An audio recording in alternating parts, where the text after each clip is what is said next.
korporasyon. Wala na ning prime mover, wala na. Dili po na i-clarify pa namon kay later man to nga ana lagi na otro na kay ilang pa otro ang ngalan, although maura gyapon ang ilang mga stocks o kuan ang ngalan lagi ilang pa otro, which is i-clarify pa namo kay gahapon pa sa namon na receive nga information. Pero ang ilang mga trabante mao ra gyapon, So far maura pa gyapon karon, maura gyapon. So unsa may tabo nito ni what will happen to the termination process, engineer? Unsa may tabo mamut na academic siya, unsa may tabo ani? Ang termination process pagyapon to na pagyapon to wala pa nawala padayon pa magyapon to kay ang conditions ato nga basta dili nila ma-improve ang tubig within atong ilang pangayo nga period, padayon to atong termination process. Padayon ang termination process. Asa mo siya mapadayon kung panalitan wala na ang prime mover kay na may Hiraya Water Corporations.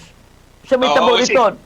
Ato pa lang i-clarify lagi kay sa legality kung unsay mga implications sana kay dili naman prime mover karon ang ilang gidala kana namang ngalan bag-o nga ngalan.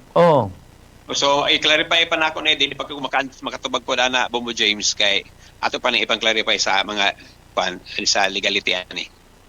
Gipalit sa prime mover, gipalit sa Hiraya Water Corporations ang prime mover nga daghan kay obligasyon kag gibilin inana.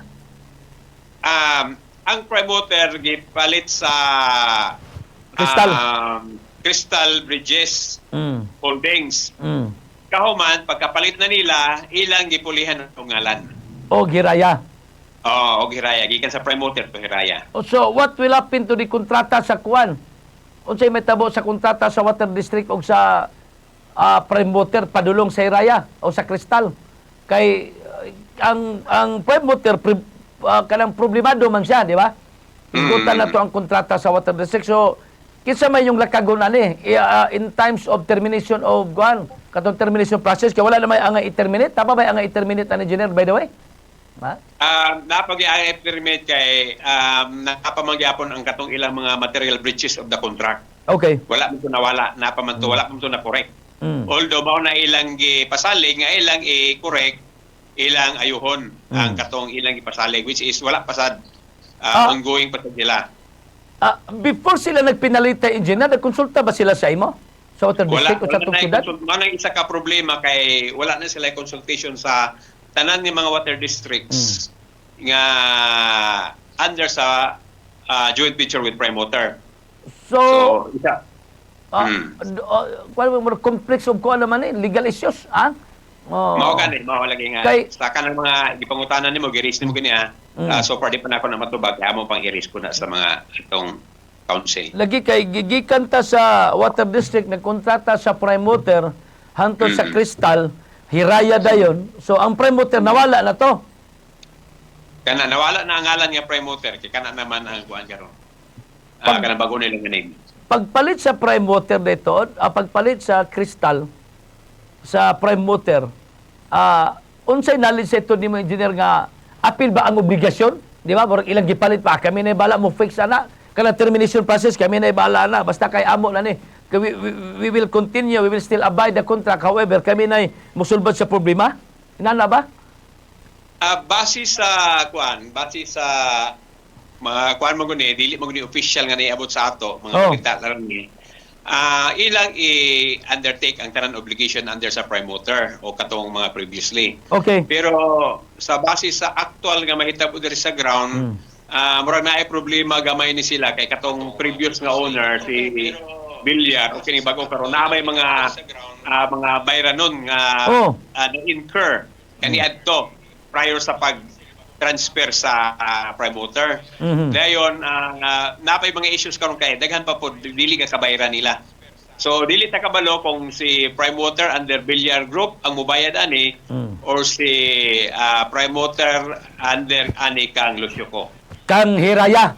Hiraya, nandiyan sa Hiraya na karon. Sir, before nga, kay I understand katong reservo ako nakita, although katong ingon nimo nga sa prime mover pa to murag ang nagasto na karon gi-continue na sa Hiraya Corporation, di ba? Sa Crystal, di ba? Mabutang gid nga sila na ni gasto. Ano nga kuan. Kay nakita mo tanong ko si Mayor, gablag pa ganito si Mayor, di ba?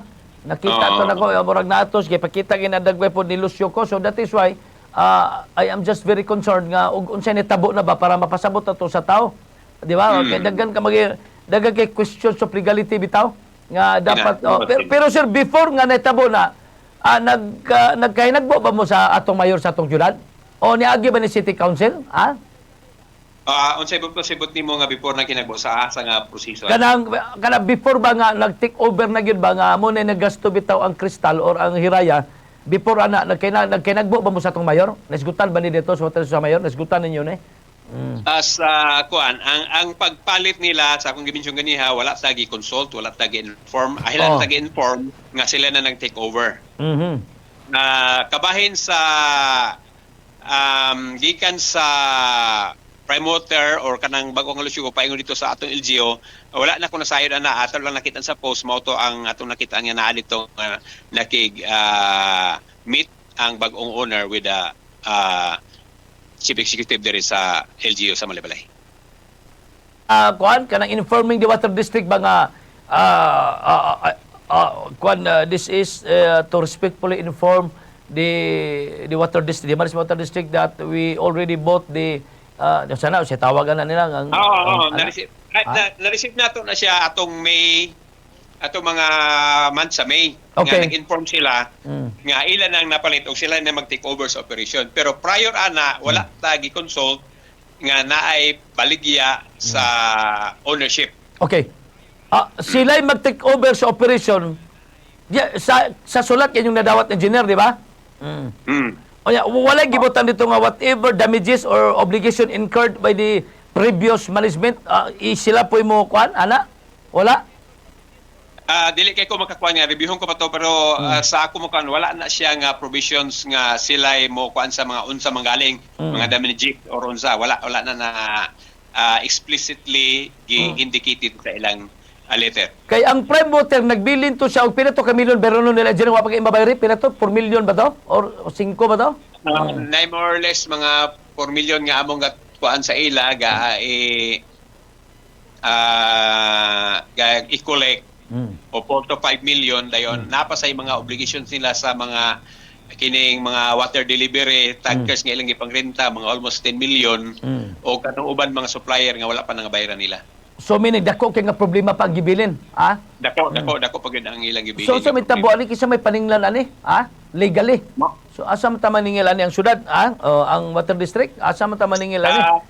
Sa prime water gyapon ta or katang bag-o nila nga kuan kining sa prime water gyapon ta kay sila man ang nakabutan dito sa ngalan. Kay kuan kayo, di ba? Wanang maplaster pagayo bitaw nga kining napalit unsa magi pagkapalitan ni so kay og dili kita og misinformed engineer unsa na to pa pero unsa may lakang gimo karon sa water sa kini sa water district nito nga kuan para maklaro sa engineer ba asa mo gimi maningil sa inyo may sa iyo ana ba Hiraya unsa man ni anong nagkuan mo kay pwede ba ninyo engineer nga di ninyo i-recognize kay sa water district pwede na Pwede pod which is mao lagi kay gahapon pa nato na kuan ato pa na consult dito sa atong council sa OGCC kung unsa implication ani. Sa board of directors nasgutan na ba ni sa board meeting dito? Wala kay gahapon sa hapon na ginamo na receive kuman sa among board meeting. Kagahapon pa so katong letter Pero so para engineer walay kuan nila walay communications lately karon nga kay kato mga kuan ba kato mga obligasyon nila nga basig sila mobayad na lang or mga negotiations ba ka nga let's forget prime water, kita na magsabot mo ni among hinahinay mi ana. Wala pa? Wala po na siya explicitly gi-indicate nga ingana siya. Basta ang sa atong nasabtan, natay kontrata with prime water, natay na ng mga obligations, mga functions o responsibility base sa ilang gi-inform nga get-took over sila sa operation sa prime water which is sila gyapon ang atong paninglan kung kinsa tong new management nakabase ato sa kontrata which is prime water nakabatang. So kana ilang billboard gilisdan na nila nga Hiraya na ni gilisdan na wala pa. Wala pa sad. Wala pa kay daot magingalan ng prime water god correct. Daot kay ngalan ba unya madalay panon ni si Lucio ko non sa na actually nagyapon si problema dito some areas nga ga-operate ang Bombo Radio. Dabantayan gyapon ni namo so nawala sa ato pa dyan, nawala na gito sa atong mapa diay nga ang syudad ibalik sa water district ang pagdumala? Wala na to? Padayon pa magyapon na sa akong gimensyon, ang atong termination contract na apa na, nakabinbin pa na siya.